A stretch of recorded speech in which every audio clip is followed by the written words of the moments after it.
시간에는 하나님의 떡은 독생자, 이 제목으로 하나님 말씀을 살펴보도록 하겠습니다. 하나님께서 이 땅의 백성들에게 마지막에 떡을 주시게 되는데, 그 떡은 바로 독생자. 그래서 이 시간에 하나님의 떡은 독생자, 이 제목으로 하나님 말씀을 살펴보도록 하겠습니다. 그래서 요한복음 6장 33절에서 하나님의 떡은 하늘에서 내려 세상에 생명을 주는 것이니라. 자, 하나님의 떡은 세상에 생명을 주는 것이라고 말씀을 하고 있습니다. 자, 이 생명은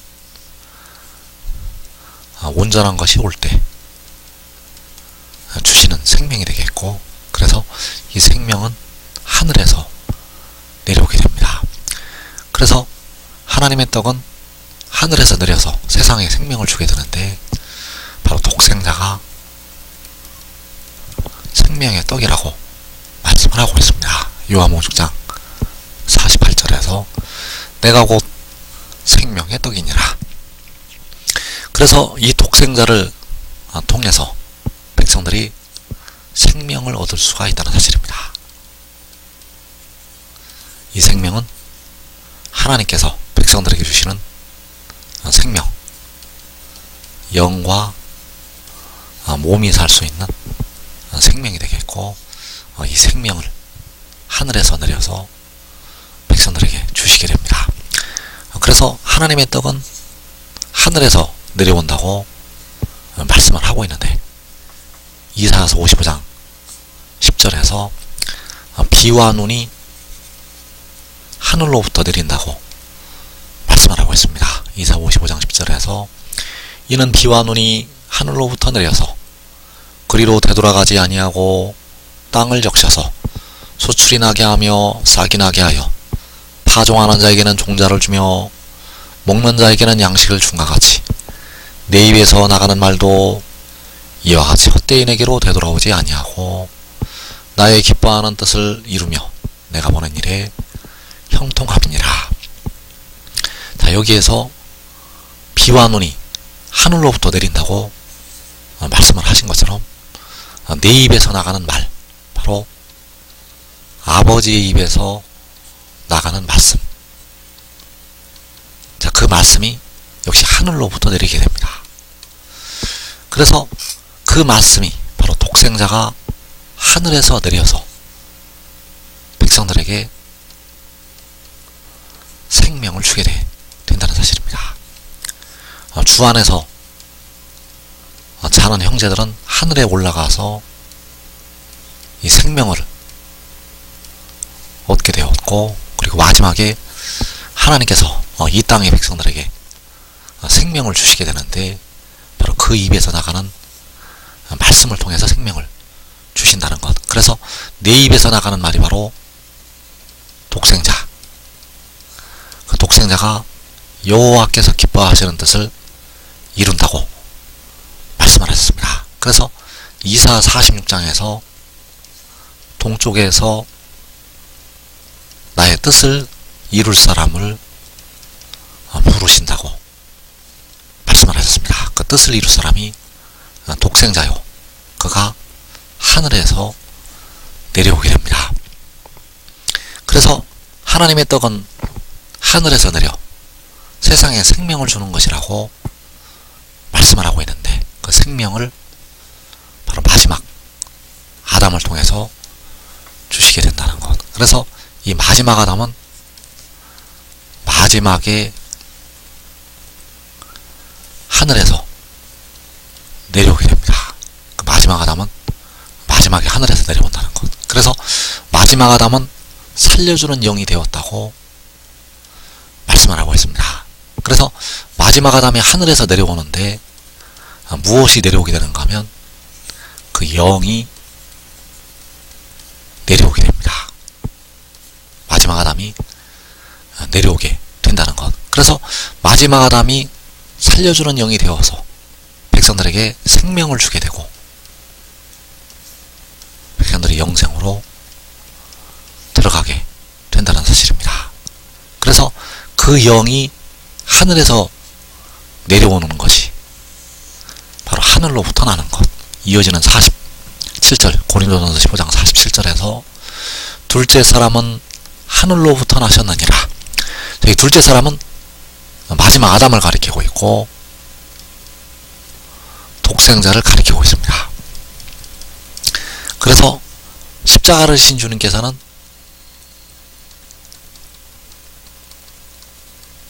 절대 독생자가 아니십니다. 십자가를 지신 주님은 독생자가 아니시고 스스로 있는 자 만군의 여호와, 바로 독생자의 아버지가 되신다는 사실. 그래서 여호와께서는 백성들의 영혼을 그 피로 구속하셨고, 독생자는 백성들의 썩어질 몸을 속량하게 됩니다. 그래서 그 독생자가 하늘로부터 나게 되는데, 하늘로부터 나는 것이 살려주는 영, 살려주는 영이 하늘로부터 나게 됩니다. 그래서 그가 하늘로부터 나는 것은 계시록 12장에서 그 여자가 아들을 낳은 것, 이 아들이 위로부터 하늘로부터 나게 되고 백성들의 썩어질 몸을 위해서 그 영혼을 제물로 드려서 속량을 하게 되고 백성들의 영을 포함해서 몸까지 살리게 된다는 것. 그래서 하나님의 떡은 하늘에서 내려서 세상에 생명을 주는 것이라고 말씀을 하고 있는데, 백성들이 그 생명을 어떻게 얻는가? 그 생명을 얻는 방법은 그가 하늘에서 내려온 것을 믿어서 생명을 얻게 됩니다. 이 생명을 얻는 방법은 그가 하늘에서 내려온 것을 믿어서, 바로 하늘의 일을 믿어서 생명을 얻는다는 것. 그래서 현재까지는 영이 사는 생명을 허락하셨습니다. 이 땅의 백성들에게 영이 사는 생명, 바로 십자가의 죽으심과, 주님께서 십자가의 죽으심과 그 부활을 믿어서 영이 사는 생명을 얻게 하셨는데, 여기서 말씀하는 생명은 영을 포함해서 몸까지 살 수 있는 생명을 말씀을 하고 있습니다. 그래서 이 생명은 하늘의 일을 믿어서, 바로 그가 독생자가 하늘에서 내려온 것을 믿어서 이 생명을 얻을 수가 있다는 것. 그래서 하나님의 떡은 하늘에서 내려 세상에 생명을 주는 것이니라. 로마서 5장 9절에서 그러면 이제 우리가 그의 피로 말미암아 의롭다 하심을 받았으니, 자, 그의 피로 말미암아 백성들의 영이 의롭다 하심을 받게 되었다는 사실입니다. 그러나 몸은 죄로 말미암아 죽는다고 로마서 8장 10절에서 말씀을 하고 있습니다. 그의 피로 말미암아 영은 의롭다 하심을 받는데 몸은 죄로 말미암아 죽는다는 것. 그래서 죄로 죽는 몸까지 구원하시는 방법, 독생자의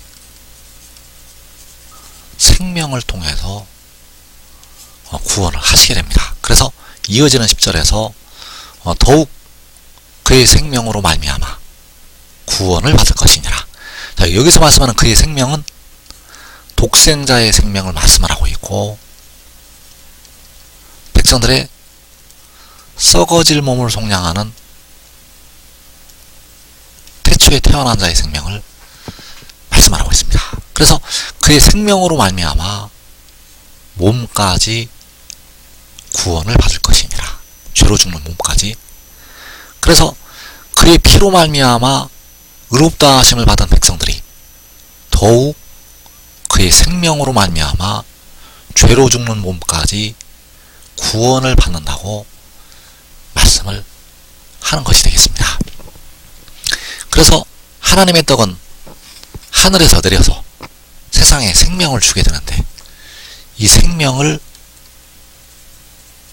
얻는 방법,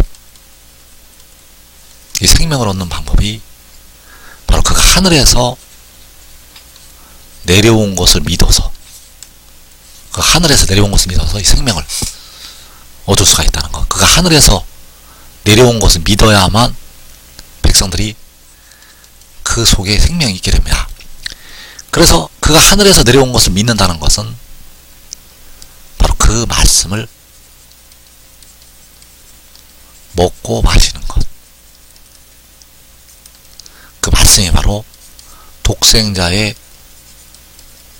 살이요 피라는 사실입니다. 그래서 요한복음 6장 53절에서 인자의 살을 먹지 아니하고 인자의 피를 마시지 아니하면 너희 속에 생명이 없느니라.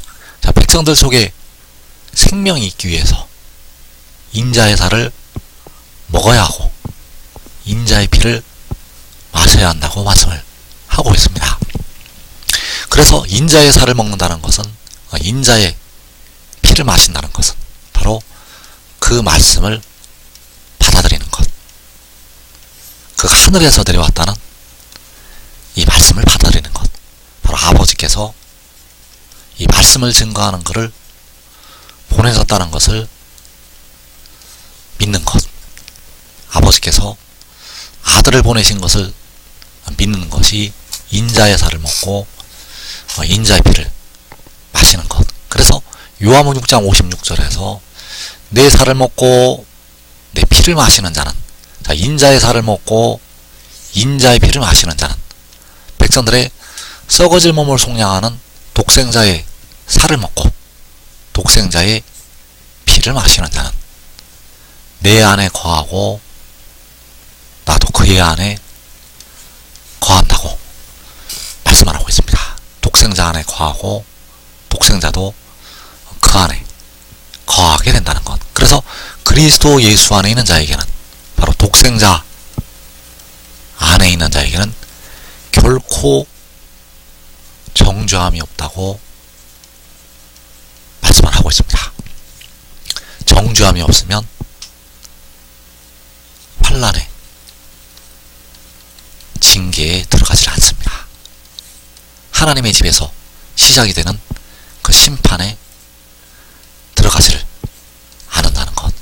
그래서 지금 믿고 순종하는 자들은 그 아들 안에 거해서 결코 정죄함이 없게 되고 살아서 영생으로 들어가게 됩니다.